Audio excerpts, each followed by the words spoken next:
বলতো লাইভ ক্লাসে camera on রেখে কে কে ঘুমিয়েছিলে?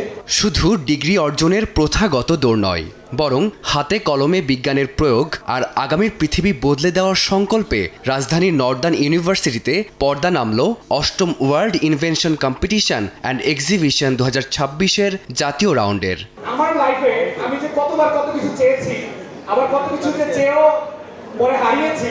ড্রিমস অব বাংলাদেশ আয়োজিত এবারের আসরে জড়ো হয়েছিলেন মেধাবী সব উদ্ভাবক। দেশের বিভিন্ন প্রান্ত থেকে আসা 170টিরও বেশি দলের প্রায় 1600 জন অংশগ্রহণকারী জানান দিচ্ছিলেন আগামীর প্রযুক্তি বিশ্ব দখলে কতটা প্রস্তুত এই প্রজন্ম।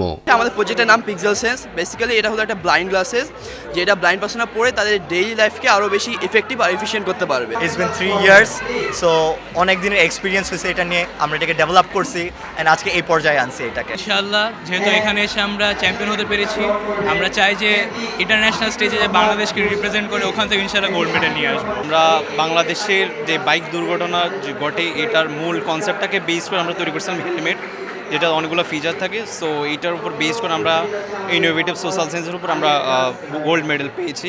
অ্যান্ড কীভাবে আসলে বাইকারদের সমস্যাগুলো দূর করা যায় এবং বাংলাদেশে আসলে কীভাবে বাইক সড়ক দুর্ঘটনাগুলো দূর করা যায়, এটা নিয়ে মূলত আমার মেইন কনসেপ্টটা ছিল। অ্যান্ড আলহামদুলিল্লাহ I got the gold medal. একটা ইনোভেশন আমাদের হচ্ছে স্মার্ট হেলমেট, ওটা বিজনেস স্ট্র্যাটেজিটা আসলে আমি শেয়ার করছি এখানে।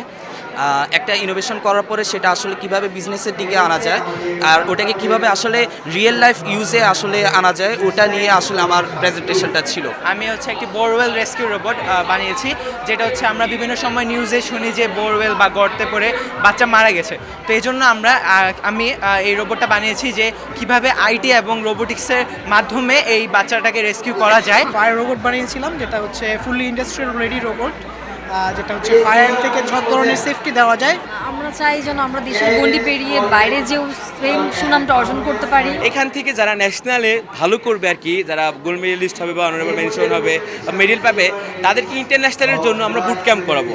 ড্রিমস অফ বাংলাদেশ কর্তৃক প্রায় প্রথম বুট ক্যাম্প, দ্বিতীয় বুট ক্যাম্প, তৃতীয় বুট ক্যাম্প এবং ফাইনাল বুট ক্যাম্পের মাধ্যমে তাদেরকে ইন্টারন্যাশনাল স্টেজে ভালো মতো পারফর্ম করার জন্য আমরা রেডি করবো। মাইক্রোবিয়াল ফুয়েল সেল, যে ব্যাকটেরিয়া অর্গানিক ওয়েস্ট খায় তারপরে ইলেকট্রিসিটি বানায়। আমাদের দর্শক জ্ঞানে প্রযুক্তিতে অনেক অনেক দক্ষ বিদ্যান।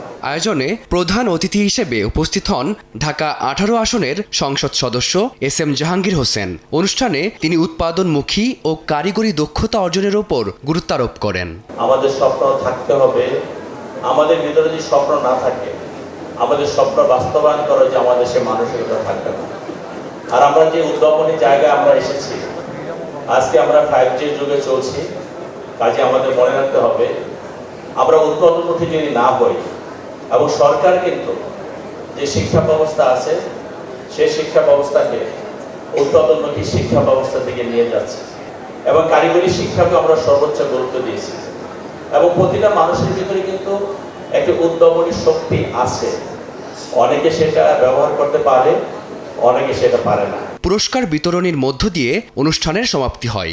80টিরও বেশি দলের হাতে তুলে দেওয়া হয় মেডেল ও সম্মাননা।